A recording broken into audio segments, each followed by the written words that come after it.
I was in China for a CCIE event, myself and Yusuf Baji, who runs the certification programs. And we had a party, a reception for CCIEs in Beijing. And there was a wall where we had customers signing their names with a metallic pen. We had a lot of people asking us to take pictures and so on. And a gentleman brought his laptop to us and asked us to autograph his laptop. And the translator was telling us the CCIE has made that much difference to his life. Right? Now, this guy didn't know who, other than we were with the program, didn't know who we were, what we did. But the program and what Cisco built made that much of a difference to his life that he wanted us to sign his MacBook. That to me is the reason I'm here, is that impact we've had on literally millions of people's lives through certifications and training over the last 20 years.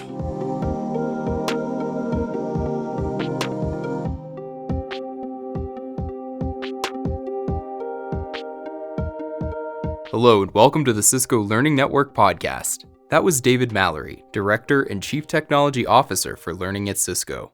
On this episode, we're telling the story of Cisco Certifications, how it started, how it's changed throughout its 30-year history, and the hopes for this program from the folks who helped form it, like David. So buckle up, because we're going back in time to 1993.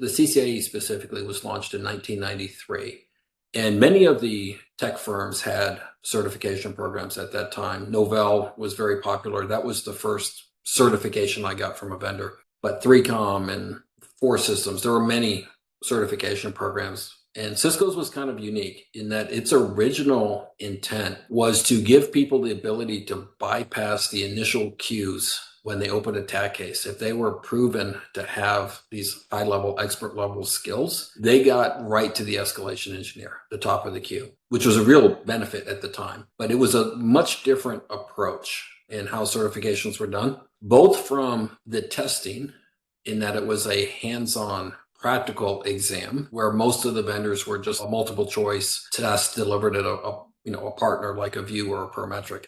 It was much different in its delivery, and it was much different in its purpose, which I found to be really, really cool, right? I was what you would call a paper Novell certified engineer. I got my certifications before I had ever installed a Novell system. Not possible with Cisco. So it was pretty unique in the day for that. So in 1993, the CCIE certification was introduced.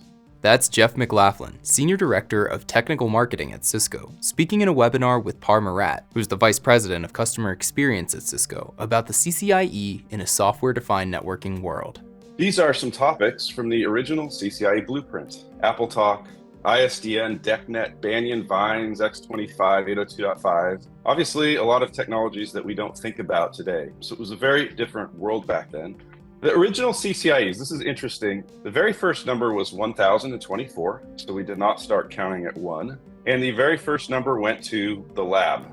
The lab itself was granted number 1024. 1025 went to this gentleman, Stuart Biggs. Okay, let's pause here, back up, and fill in some gaps before we get to Stuart Biggs. So the Cisco Certified Internetwork Expert, or CCIE level certification, was actually the first certification to be released by Cisco. On September 27, 1993, the then Vice President of Cisco at the time, John Chambers, announced in a Cisco press release that, quote, "The CCIE program begins where the other vendors' certification programs leave off.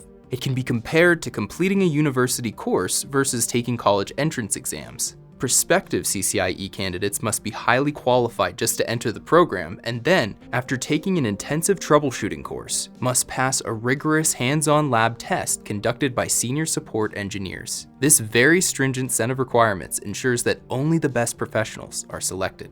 End quote. So Stuart Biggs, a technical lead at Cisco in software, voice, and video development, was a big reason why the CCIE certification came into being. Mr. Biggs was asked to train the lead network engineers at Ford Motors on Cisco's new products at the time, which included AGS, AGS Plus, MGS products, as well as Transmission Control Protocol and Internet Protocol Theory in August of 1992. It was a challenging request because Ford Motors wanted their engineers to have hands-on experience with the lab topology environments, and at the time, there really hadn't been any way thought of to demonstrate this. So Stuart Biggs spent the night before thinking of ways he could break his own lab topology and have the students try to figure out how to fix it. And in doing so, Ford's network engineers successfully understood the technology they needed to learn, and the news made its way to John Chambers. Stuart wrote the exam. So he wrote the exam and he gave himself the first CCIE number other than the lab, which makes sense, right? I think that's fair if he wrote the exam. It was a hard test. 1,026 went to Terry Slattery. And Terry, just think about this. Like when I took the exam, there was this whole cottage industry around passing the CCIE. There were practice tests. There were books out. And he just walked in and took it. I mean, he studied, don't get me wrong, but he didn't have all of that helpful material. I mean, he just had the manuals and he went in and took this exam and passed it. I got my CCIE, my first CCIE in April of 1996. And I had been working in the industry for quite a while. I actually started in networking in 1987 at IBM, well before the internet. I'm definitely an older guy. I had lots of certifications. I had Novell, I had 3Com, I had Bay Networks, I had 4 Systems because I worked for a reseller and they required these certifications to sell their products. The company I worked for did not sell Cisco. And we were signed up to sell Cisco in February of 96. And we were told, in order to be a gold partner, you have to have 2 people certified on their products. And we said, okay, we'll go and take the test. Much, much different than any experience we had had before. We signed the agreement in February, the 1st of February, and we were asked to have 2 CCIEs in the company by May 1st. So we had a very short window in order to get 2 of us through the program. By the way, the first time I configured a Cisco router was in February of 1996. But I had a ton of experience on 3Com, on Wellfleet, on other products, right? So I understood routing protocols, I understood troubleshooting methodologies and so on. But I had from February 1st until April 24th to prepare for my CCIE. Luckily, I didn't know it was a 2-day test until March. That's when they told me, you're gonna fly to California to take this test. You're not taking it at the local Pearson Testing Center. Oh, and by the way, it's 2 days. So there was a little bit of panic at that time. And that's when myself and the other engineer who was selected to become a CCIE, where we started really trying to stump each other. So Cisco offered, if you need to take training, you can take some of our classes. And if you pass your CCIE, we'll refund you the cost of those classes. I was able to schedule 1 class. At the time, it was called ACRC, Advanced Cisco Routing Configuration. But it was really hard to schedule classes in such a short time frame. The job I had at the time was the perfect prep for the CCIE. Every day, I was at a different customer installing or configuring or troubleshooting a different scenario. The CCIE exam, IP had not won the technology war. The CCIE covered IP and Novell, AppleTalk, DECnet, SNA networking. It was Ethernet and token ring and WAN interfaces. So it was very broad. And that was a struggle for a lot of people who were working in their own network. They weren't seeing that diversity. I had a job where every day I saw diverse networks, diverse setups, and across all of those technologies, right? I would work on a SNA configuration today, and tomorrow I'd be troubleshooting a connection to the internet. So my experience, my knowledge came 99% through on-the-job experience. When I tell people I started working on Cisco networks in February and I was a CCIE in April, a lot of times they don't believe me. But again, I'd been working in networking since 1987. So I had many, many years of experience. And again, I think that's probably why CCIE was such a hit, was it was that practical examination of the ability to prove your experience and your knowledge in a very, very real world scenario. The CCIE was so different from other exams. All of the other certification exams in tech at that time were a 1 or 2 hour test in a testing center. The CCIE was a 2-day, hands-on, very intensive environment. At the time, it was a very practical test of your experience, not of just theory. It asked the hard questions like, could you make this network work? And if the network is broken, could you fix it and restore it? The unique nature of this exam immediately prompted vendors to copy the same structure. There's lots of practical hands-on exams today, but Cisco was the first, and they were the only one for quite a while.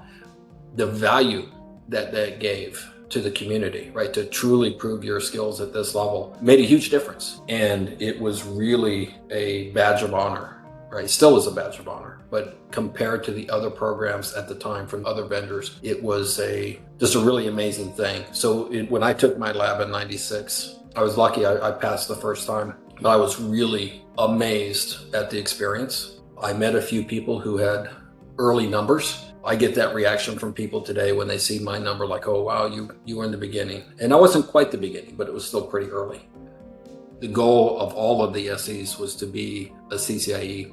I loved the experience of the CCIE so much that a few years in, they launched the WAN switching CCIE. I was doing some WAN switching work, frame relay and ATM for some of my large enterprise customers. So I went for my second CCIE, got hooked, and it was a hobby for a little while. So I got 4 CCIEs in total over 2001, 02, and 03. It was really a kind of an addiction for a little while to prove yourself against this challenge that the CCIE team put together to demonstrate your skills.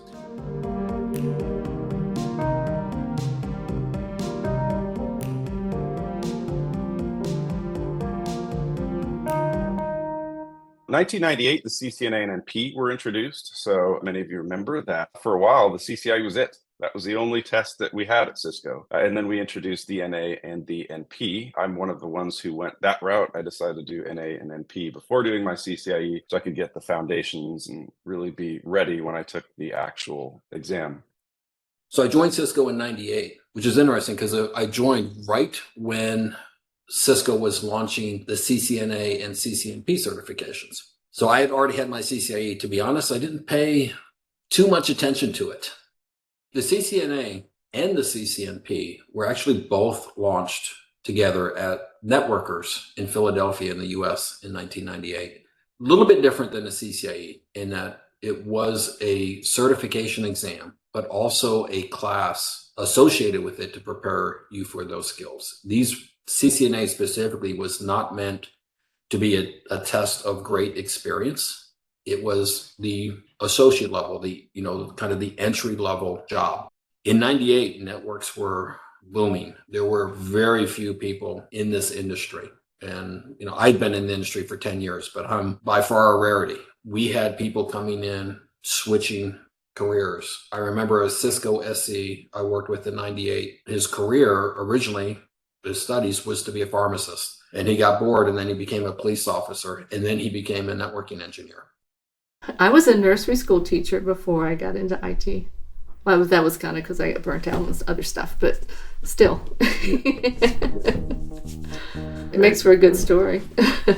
That's Denise Donohue, a business architect and technical author. In addition to holding numerous certifications, Denise has also written many certification study guides and books to help people prepare for their certification exams. It was the late 90s, and I had a company with a couple other people where we were working with servers, Windows servers, like Windows NT servers, connecting them to like Bay Network switches and things, ISDN modems. One of the people that worked with us got his CCNA. And he was so freaking snotty about it that I said, I can do that. You hand me your books and I'll just study them. I can do that without touching a Cisco switch or a router, I betcha. And so I studied the books. Like this was 99 by then. In 99, it was like 3/4 OSI model. So I just studied the books and I got my CCNA. But in the process of learning that, I was so impressed with what Cisco could do with their switches and their routers that I said, this is the direction I want to go in my life. So getting that certification really changed my life, actually. Changed my whole life's direction from then on. So we had all kinds of people coming in to the industry at that time. The demand was so high, the supply was so low that CCIE was way too high a bar, and we needed to get people in to do this level of work. So while it wasn't that interesting to me, because I had my CCIE for a couple of years already, I thought it was certainly something that should have been done earlier, in fact, right? I thought it was, a little surprised that it happened so late. Cisco by that time was certainly the lead, it still is the leader in the networking world, but in 98, it was way above most of the competitors. So we had this huge influx of people working towards networking skills. We had started the Cisco networking academies. at that time, where you could take the course as part of your education, either in the US and high schools and junior colleges and around the globe.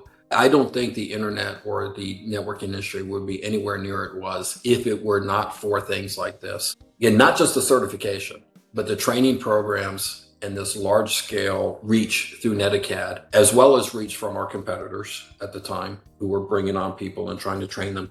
The demand was so high that we had to get people brought on very quickly and give them a way to learn as they went. They couldn't all come in as experts. So the associate and the professional both, I think, were really, really key to growing the pool of labor that was needed in order to do the work that was on everyone's plate at the time. So I think it was huge in retrospect. Preparing for Cisco certification exams is now a pretty big industry, with all kinds of labs, books, study groups, and guides, and the Cisco Learning Network, which is free. But when Denise was studying for her CCNA in the late 90s, preparing for Cisco's certification exams was kind of like being in the Wild West.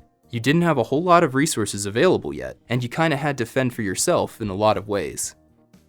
To get my certifications, yes, I was using Cisco Pressbooks. I was sitting in Cisco classes when I could, or taking the books from the classes where I could. If I couldn't sit the class, if I could get my hands on a used set of books, I was doing that. I went to eBay and I bought equipment, old 2500 series routers and 1900 series switches. I had a token ring switch sitting in there too, and set up my own lab. Also at my house, in the corner of my bedroom. My poor husband went to sleep many nights with the hum of equipment keeping him company. Poor guy. But my approach was just to study whatever I could get my hands on, to whatever I could find to help me add that extra little bit of knowledge. Working with people, forming study groups on specific topics, like especially around MPLS, which I had a mental block about. We got some people together and we just bashed our heads against it and worked our way through MPLS. Yeah, basically just immerse yourself in it until you dream about it and can't stand to look at it anymore. And the CCNA proved to be challenging for even someone with, say, 4 CCIEs under their belt. I actually took the CCNA exam after I joined the learning team at about, probably 2006 or 2007. But I tell you, I went in there with 4 CCIEs thinking, I don't need to prepare. I'll just go and sit and take this. It was a really challenging, very fair, but very challenging exam. So I think that really started to change my view. I realized at that time that it wasn't like the Novell of years ago where you could take it without really having some hands-on experience. Right? You had to have some hands-on experience. It wasn't just take a class and pass the exam. Take the class, build your skills, but also have a little bit of experience. Your customer, your employers trusting that you can actually do activities on their network, running their business. It is a challenging exam, and it should be. Of course, it gets progressively more challenging as you move up to NP and IE. Getting certifications has helped me get jobs and helped me keep jobs. Remember the tech crash of 2000? Nobody was traveling. Nobody was paying for their employees to travel for classes. The tech crash of 2000, also known as the dot-com bubble, was a stock market bubble in the late 90s that ultimately led to a crash in March of 2000. This bubble started growing in 1995. The access to the internet was growing rapidly, and the use and operation of computers became a huge part of people's lives. Online retail was at an all-time high at that point, and investors were starting to pay attention. Sure enough, with investment, excitement, and the promise of new opportunity, the stock market value of many tech companies ascended. According to an article in Time magazine, quote, "The value of the NASDAQ, home to many of the biggest tech stocks, grew from around 1,000 points in 1995 to more than 5,000 in 2000. Companies were going to market with IPOs and fetching huge prices, with stocks sometimes doubling on the first day. It was a seeming wonderland where anyone with an idea could start making money." End quote. But in March of 2000, it all started to unravel. According to the Corporate Finance Institute, an online training and education platform for finance and investment professionals, quote, "Outrageous valuations were placed on these companies, and share prices continued to go up as demand was overwhelming. Therefore, the bursting of the bubble was inevitable and resulted in a market crash which was more conspicuous on the NASDAQ stock exchange." End quote. Throughout the course of March, just 1 month, almost $1 trillion worth of stock was gone. People even stopped taking classes because tech companies were going under. A lot of people who were taking classes were ones that were paying for it on their own to try and get a better job or any kind of job somewhere. I wanted to sell my company and pursue the Cisco track, pursue networking, was looking for jobs, and the job I got was because I already had my CCNA. It was a job teaching and consulting for a company that started going bankrupt when the tech crash hit in the fall of 2000. And I got laid off, went to work for Global Knowledge right away. They were hiring. And I would study for my CCNP as I was teaching classes. At night when the students left, I would take the equipment, because we had on-site equipment back then, rearrange everything, lab it all up, and just systematically went through, learned kind of hands-on through doing that, got my CCNP certifications. Around the same time, the classes switched to online, and so I got some real hands-on experience with the Global Knowledge's network. We were working in their data center, setting up their whole network to be able to go, nationwide online classes, online labs, switching everything around so you did not ship equipment around. Just that whole transition to online work.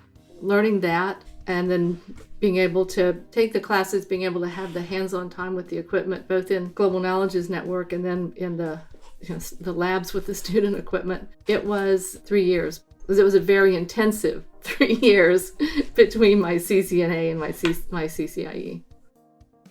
You have to be determined. There's so much else that's going to be calling for your attention that you have to have the motivation. You have to be constantly in touch with your why, to put it in today's terms. There was a Christmas morning when I was studying for my CCIE after I took it the first time in January. That Christmas morning before that, I went downstairs, we opened presents, and I went back upstairs to my lab. My family knew. I looped them in. This is the reason I'm doing this. In fact, my daughter's first reaction when I called them to tell them that I'd passed my CCIE was, "Oh, thank goodness we don't have to eat Dad's cooking anymore." One thing to mention is my path was different. Most people, I think, come to certifications in conjunction with hands-on experience in their job. Whereas for me, my hands-on experience was kind of a combination of me wanting to do it and having the drive, the determination to use the students' lab equipment to do it, to learn from the work that I did with the Global Knowledge's network, to combine those two to get, I guess, the equivalent of hands-on learning. So it's a little bit different than most people's path. At that time, in 2003, I knew some people in the learning pretty well, in the learning group, and I was asked to come to learning to help try to teach people how to become an expert. Prior to that time, there was training launched with CCNA and CCNP. So when we launched a new CCNA exam or a new CCNP exam, we launched a corresponding course. There was never formal training or official training for CCIE. You prepared through your experience. The way I prepared was I always had someone I studied with, and we would try to come up with scenarios to stump the other person. So you could come up with the most devious topology or, the most difficult troubleshooting problem. So I was asked to come and teach people how to be CCIEs in 2003 and spent about 4 years working on our expert level training program, building the voice program, working very closely with the CCIE team. And because I've enjoyed that experience so much, 19 years later, I am still in the learning and certifications team here at Cisco.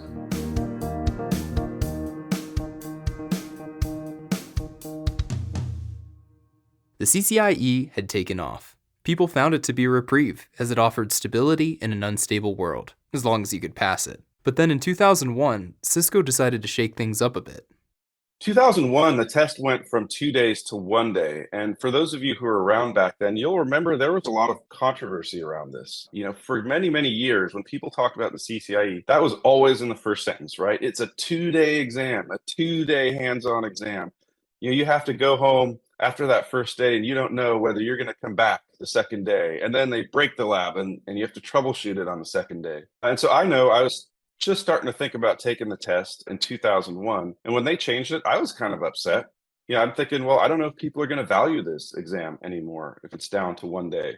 I don't know if people are still going to take it. Maybe it's going to die off, right? Now, the reality is Cisco did it for very good reasons. I mean, when you used to book your lab exam in the 2-day era, point where it was months and months and months before you could get into a lab. In many cases, if you had to retake it, like most people do, it could take you years at that rate to get through your CCIE exam. There's a 2-day CCIE who works for me who still gives me a hard time about me being a 1-day CCIE. So it never ends. I guess he doesn't want his bonus though or something, because he should be careful who he's talking to. In the early 2000s, networking was becoming much more diverse. We had, for example, a big change with SNA, where SNA networks, instead of being dedicated networks, started running on top of the IP backbone. Voice, similar, where we started doing voice over IP in the late 90s, right? And it started becoming a very key driver of the growth of the network. But it really wasn't feasible. There really wasn't someone who had a job role where they did the backbone networking and they did the security of the firewalls, and they did the wireless, and they did the voice, and so on and so forth. In the early 2000s, at the expert level, Cisco started adding new tracks. There was a track for SNA networking. There was a track for WAN switching. I got that in 2001. It launched a little bit before. We added security in 02, voice in 03. We started to grow the number of expert level certifications in order to make sure we had the ability out there in the industry to absorb all of these new technologies and skills. The core route switch guy didn't have time to do all of these other things, or the ability to grasp all of this at the expert level, typically. The interesting thing is kind of an internal structure that caused some separation. The CCIE team was always part of Cisco Services team. The CCNA and CCNP were started in a different organization, and they didn't come together until later, in actually close to the end of the 2000s, like 2008, 2009 timeframe. So the CCIE was innovative and had these additional tracks. As the CCIE grew and changed, a big question began to emerge in the minds of exam creators, testers, and even companies seeking employees. What makes an expert? When I got my route switch CCIE, which was called route switch back then, it was a good preparation for others. There weren't that many others that you could choose from. But for instance, one of the things I thought about doing and started down the path of was getting the security CCIE while I was in the study mode.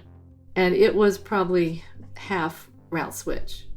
So it wouldn't have been that hard. My family kind of rebelled, so I didn't do that. One of the things that I think is different now is, number one, all the different CCIEs you can get, but also the fact that they are very different. Yeah, obviously there's some basic information you need to have, but the certification track itself has kept up with technology shifts and solution shifts. And technology has gotten so developed and so complex that you can't have one certification that's half overlap with another certification. There's just too much out there. One thing that stayed the same, just based on at least from what I can see in the certifications, is that it is not a best practices exam. If you were actually designing a network, you would go and look at validate design guides, talk to other people who've done this before, give some thought to, if I change this way, is it going to accomplish my purpose? Is this the least complex way to do it? You don't want to introduce complexity where you don't have to. But then again, you don't want to go for simple where you need complexity. So as far as best practices go, it's a multifaceted thing. You find out from other people and from design guides what the best practice is, but then you also have to apply your own knowledge and common sense to it. CCDE is best practices. That's tailoring your design to the needs of your company or your customer or whatever. Right. This is, do you know how to implement this technology in great depth? Some of the questions, at least they were, 20 years ago, were, there's a couple ways to do this, to accomplish this. But if you accomplish it one way, it's going to affect something 2 steps down and it's going to mess it up. If you accomplish it the different way, then everything's going to be fine. There are so many people in my customer patch who get the CCIE and then try to apply those same principles to their network. And it's not a best practices. It's here's this whole range of technology. Do you know how to make it all work together? Are you expert in it? And also the exam itself, equipment isn't sitting beside you anymore. Started out, you had to physically do cabling. You don't have to do that now. You got virtual equipment. You had that troubleshooting section that was introduced, and then that was, that's changed around some too. The structure of the exam has changed. I think what hasn't changed is the breadth of technology that you need to know to pass it, and the depth that you have to get into with each technology. That, it seems to me, has stayed the same. And I think that's what makes the CCIE just different and distinct. What makes you truly an expert is that you know all the knobs and bells and whistles and what's going to happen if you do this and the downstream effects of changing something. That's critical to know. This was something that was also on the mind of David Mallory as he entered the Cisco Learning team. When I joined the team, the learning team, I was working as a SME on collaboration, voice. That was kind of my specialty at the time. I was doing that on CCNA and CCNP, which were launched after I joined the team, but where I was also looking at how we build experts. It was interesting. There was an article in Time magazine about expertise. It was when Obama was running for president, and there was a question about, does experience matter? Because he didn't have a lot of experience, right? Just a short time as a senator. And it was a great article, and they referred to a book. It was called the Cambridge Handbook on Expertise. The Cambridge Handbook of Expertise and Expert Performance, published in 2006, is the first handbook where the world's foremost experts on expertise share scientific knowledge of expertise and expert performance. It shows how experts may differ from non-experts in terms of development, training, reasoning, knowledge, and social support. It was written by K. Anders Ericsson, who was a Swedish psychologist, Conradi Eminent Scholar, and professor of psychology at Florida State University. He was internationally recognized as a researcher in the psychological nature of expertise and human performance. Basically, Ericsson states that there's a common definition of what is an expert, and there are three components. The first component is the most obvious. In order to be an expert, you have to have the knowledge, or essentially understanding of the domain. The second two components discuss what distinguishes the expert from the professional. In addition to knowledge, you need the ability to form a mental simulation. That means to take all of those requirements, both the explicit requirements and the implicit requirements, and determine how you're going to solve that problem. And a lot of times those conflicting requirements. How am I going to get this done and get this other thing done when they're in conflict? When we talk about golf, I'm a hacker, right? I'll use golf, what I taught all the time. I get up and the green is somewhere off in that direction and I pick a club and I swing and maybe it gets there. Most of the time it doesn't. Whereas a golf professional was, without really thinking about it, they're looking at, what's the humidity, what's the wind direction, what's the lie in the grass, what's the contours of the green, and they're visualizing that shot. That's the difference between a professional and an expert. The last thing that defines an expert is the ability to validate that their solution is correct. So that's self-validation. That's what an expert is. The second question is, well, now how do you become an expert? And there's two common things to becoming an expert. One of those is deliberate practice, practicing what you're going to do. If I was a golfer and I was doing deliberate practice, right, I would be doing repetitive things. I would be going to the driving range. I never do. I go out and have some fun. I don't deliberate practice. But you have to deliberately practice. And that includes things like, what is that mental simulation? Not just how am I going to configure BGP or how am I going to configure a dial plan, but it's how am I going to analyze all the requirements? How am I going to identify the implicit requirements that aren't clearly stated? And how am I going to solve this problem end to end? Right? What are the various steps and pieces as I bring this solution together? You have to deliberately practice those skills. And you have to practice that self-validation, come up with ways to prove to yourself that what you did met the requirements. So that's one piece. And then the second piece is you have to have accurate feedback. Every professional sports player has a coach who's telling them, you did this a little wrong. You should, if you did this just a little bit different, you'd be able to hit the ball further or whatever the case may be. So we built a program in that manner, right, to help people identify that mental simulation. We provided in our solutions here's how you prove that you did it right. And we built grading engines that would grade you and give you did this wrong because of this. And we actually use those grading engines to help us grade the actual labs as well. But that accurate feedback is really, really important. So that's the big change. This has been a continuum over time, but I think those are the big changes from when this program launched in '93 to today, almost 30 years later, of how people prepare and learn. It's a much more deliberate process. It wasn't just, I've been doing the role for a while and I've done lots of installs and troubleshooting at 2 a.m. to gain experience, to a more deliberate preparation. become an expert.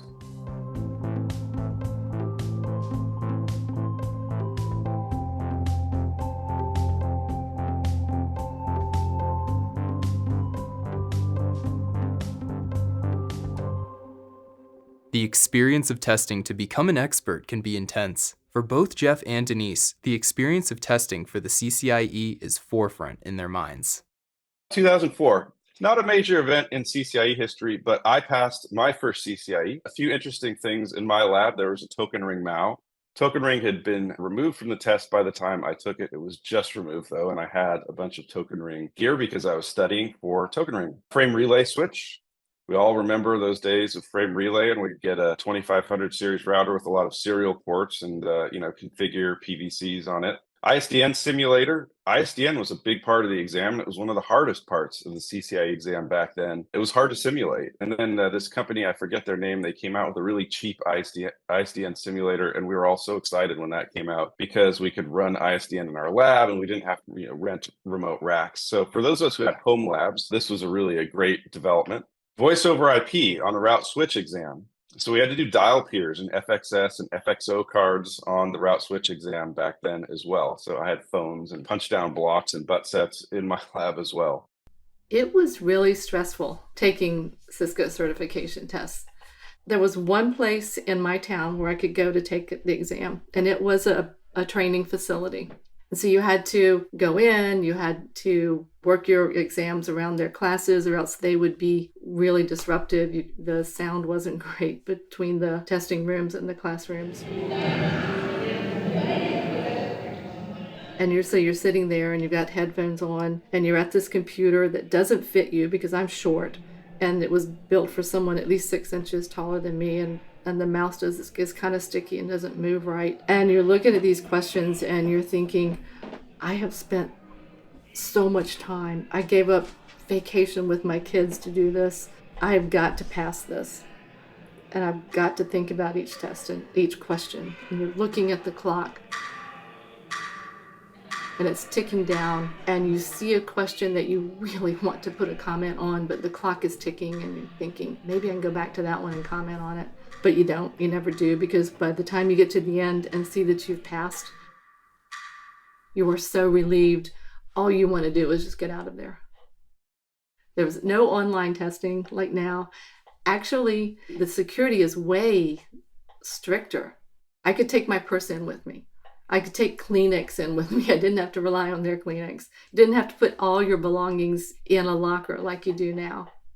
And as for Mr. Mallory, well, he's heard some interesting experiences throughout his time supporting Cisco certifications. Whenever you have something of value, you have people who try to skirt the system, right, to steal it. We had someone in a testing center in Australia who kept leaving, like every 15, 20 minutes would leave. We were given the ability to go out and use the facilities and so on. And after about the 6th or 7th time the person left, the proctor followed him out and went into the restroom. The guy was in the stall. I confronted him. What are you doing? What's the problem? And the guy's nothing. He starts flushing. And the proctor burst open the door, and the guy had notes that he had hidden in the bathroom. Proctor reached down into the toilet and pulled them all out so that he could prove the guy was cheating. There were still the brain dumps that you could get back then, but that never seemed to make sense to me. There's 2 reasons to take a certification, or 2 benefits from taking a certification. One is the proof, of course, that you know something, but 2 is to learn something. You're forced to learn things outside of your field of experience.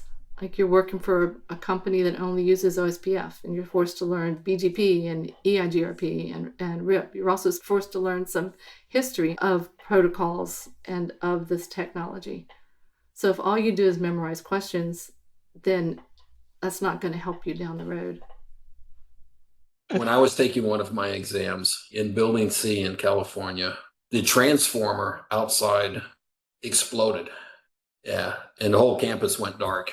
The first day, shortly after lunch, and we're all sitting in the parking lot with all the fire trucks for about 4 hours, and then we had to go back in and finish our exam. Time went on, and the CCIE endured through the constant changing waves of technology. Then in 2019, software-defined networking was absorbed into the CCIE fold as well. Okay, 2019, SDN comes to the CCIE. It actually probably kind of came before that, but for the classic route switch exam, 2019 is when they overhauled it, created the CCIE Enterprise Infrastructure, which has more of an emphasis on software-defined networking. Starting in about 2008, we started adding voice associate, voice professional. We actually did that a little bit earlier. In 2003 is when we did voice, right? And we added security, we added wireless, we added other things over time. In 2008, the two teams came together to form Learning at Cisco. So it was two separate orgs before. That internal structure, I think, slowed down a little bit of how we built or how we optimized the acquisition and certification of people, acquisition of knowledge and the certification, because they were in separate teams and we launched things at separate times and so on. After 2008, new things typically launched end to end. It looked at a job family or a job role from beginner to expert, right? So we had a much more continuous spectrum of training and knowledge across different job roles. And that worked well for quite a while. Then, Cisco decided to shake things up even more, not just for the CCIE, but for all certifications. In 2020, we made a pretty significant change to our portfolio for certifications and training. Portfolio 2.0 was what we called it internally. And there was a couple of big challenges we were trying to address that we were hearing from the community. One of those was it was a high bar to entry. CCNA was 2 classes and 2 exams. CCNA route switch and CCNA security and right? So across the spectrum, multiple classes, multiple exams. Professional, for the most part, was 4 exams plus the CCNA. So to become a CCNP data center, you had to take 6 exams and potentially 6 courses to prepare you for those 6 exams, right? Or a whole lot of self-study. It's a high bar of entry. The other thing we were hearing from the community is some of the jobs were much more combined than our certifications. For example, wireless networks were done by the same person who's doing the switches. It's just an extension of the network, but we had 2 different tracks and we described it as 2 different job roles. So we were trying to figure out how we build this in a way that enabled people to acquire certifications and knowledge more rapidly, to lower that barrier to entry. And we were also trying to make sure that we gave people the ability to more tailor their certification to what they did. One of the controversial things we did was we said CCNA is the Cisco Certified Networking Engineer or Associate. So we said that is now the base. This is the common knowledge that anyone in a networking role needs to know. And we eliminated the associate for voice and security and data center and so on. The professional, we split into 2 components. One was a core. And again, the core was what we thought everyone should know who was doing this job role, whether it is a DC core or an enterprise core or collaboration core. It was everyone needs to know these core. But then we had what we call concentrations. Again, class and certification exam, a concentration so that you can tailor what you do. If you are an enterprise, but you focus on wireless, there's the core that you need to know, and then you could take your concentration exam to get your professional in wireless, or you could take it in SD-WAN, right? Or if you're a security guy, maybe you're firewall, you're focused on firewalls or ICE. You can still do more. Each certification gave you a specialist, but also counted towards the professional level. So it gave people the ability to achieve some outcomes quicker, to get some certifications quicker, to be rewarded as they progress through their journey. And it also let them focus in on what their actual job role was. Instead of having to know with enterprise, the great example is we said, you have to know all the routing protocols. You have to know BGP and OSPF and RIP and. If your company never did some of those, you can just now focus in on what you do and not have to know everything, but you still have to know what you do and you have to know it well and you have to prove those skills. I think it's been very successful. We are seeing more individuals becoming certified, right? Because it's a little bit easier. We are seeing more people recertify than in the past. And that is largely because in addition to changing the portfolio, we introduced the concept of continuing education, where your learning activities can help you get recertified. Previously, you had to test. Now you can test, or through continuing to improve your knowledge, you can recertify using continuing education points. So those, I think were really huge benefits of the program. COVID, unfortunately, disrupted the whole world, including our certifications. Testing centers were closed and so on. So we launched basically right when COVID hit. There were some drop-offs. There was some in certification simply because you couldn't test. These changes now in the last year are really starting to make a big impact for the community, and we're getting a lot of positive feedback on it. So very happy with that. While Cisco was revamping their entire certification portfolio, Denise was stepping into her own power of expertise. In late 2021 to 2022, Global Knowledge got a contract from Cisco to redo the CCNP track books. I was on the team to do that. So I worked on the routing book and the switching book. And then once that was done, Cisco Press approached one of the other people on the team, Brent Stewart, who had done some tech editing for them, and asked if he wanted to write a study guide for the CCNP, or be on the team to write a study guide for the CCNP courses, the new ones. And so Brent asked me if I'd like to help, since the two of us had been on the team doing those. So we wrote study guides. It was a new concept for Cisco Press. It wasn't the traditional long form verbiage study guide. This was flashcards, the very first one. So there was more of a late stage preparation. Like when you've done your studying and you want to make sure you've covered everything, then you could use these. Brent and I did a few of those, and then his career took him a different direction. And then I've continued on and done, as you know, done more books, done more CCNP study guide, did a CCIE study guide. One of my favorite books actually was Voice Gateways and Gatekeepers book. Because at that point I was working for a partner and getting more into voice and realizing that there was nothing on routers being used as voice gateways. And I really love routing. Routing is my favorite of all the technologies. So I approached Cisco Press and said, hey, we need to write a book on this. They found a couple. Dave Mallory was one of the people that they found, and another guy, and we wrote a book. It's one of my favorites because it was written because I had something to say, not as a study guide. The material that we included in it was what we thought people should know. Gosh, that was after, I think, maybe 3 CCNP study guides. You have to get credibility with Cisco Press before they let you just write what you want to write. At that point, Cisco Press had books that were more like the textbooks in book form. But this was a new concept for them that they were trying out.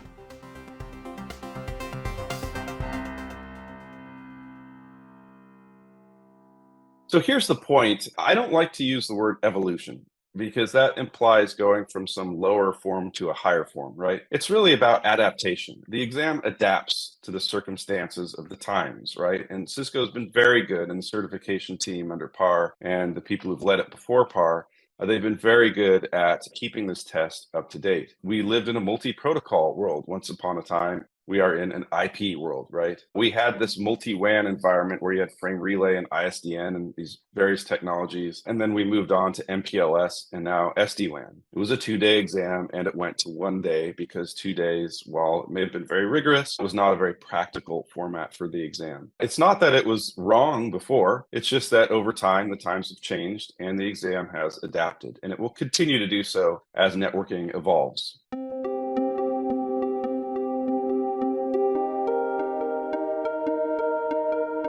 For me, it's such a fantastic field, and such a fantastic field for women and for non-traditional people in this field, that I'm happy to beat the drum however I can. Happy to spread that word.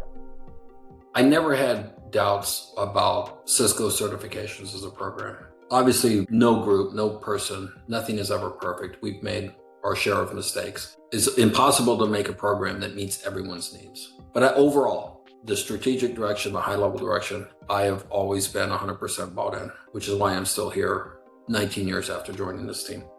There were doubts about, well, why are we launching X? I don't think this one is really going to be a success. Not very many of those, but a few. The biggest challenge that I think we faced with this, especially on the CCIE, it takes so long to become an expert, or it takes so long to become a professional when we had 4 classes and 4 exams you had to take. That was really difficult to make updates as quickly as we should have to align with technology and so on. We were always trying to balance between keeping the exams current, but also enabling people to prepare. We never wanted to say, you've been preparing for a year and we're going to change the whole exam on you and you got to start over. We have done some things with our Portfolio 2.0 to address that. Now where we're doing major and minor revisions, a minor revision would be less than 20% changes. We're giving people a certain extended notification on when the changes are going to happen so you can start preparing for the new versus preparing for the current. We've been doing lots of work over the years to address those issues, but I think that's probably the biggest challenge we've had is how do we balance between preparing and keeping the exams current? My role in learning has changed a lot over the years, from SME to leadership and so on. I currently manage both the training, the content development team, the delivery of training, as well as the certification program. So my hope is that Cisco is continued to be seen as one of the, if not the top technical certification programs in technology. For me, what I want us to be seen as kind of the gold standard, not necessarily in volumes, right? But this is how a certification should be built. This certification truly is proving the person's skills, the ability to do a job role. I hope we're continued to be seen as a leader in the technical certifications. That's it for our episode on the history of Cisco certifications. Special thanks to Matt Saunders for his amazing help throughout each of these interviews, and to David, Denise, and Jeff for their fantastic perspectives. To learn more about the Cisco certification portfolio, please visit the Cisco Learning Network at www.ciscolearningnetwork.com. There, you can find all kinds of information about the ever-changing world of Cisco certifications, as well as a wealth of resources that can help you prepare for your next certification exam. And please subscribe to the Cisco Learning Network podcast to hear news about Cisco certifications and to hear stories from others on their certification journeys. Be sure to stay tuned for our next episode, The Future of Digital Learning. This will be a very special episode that gives all kinds of information on Cisco's new platform for helping you prepare for your next certification exam, Cisco U. Thanks for listening.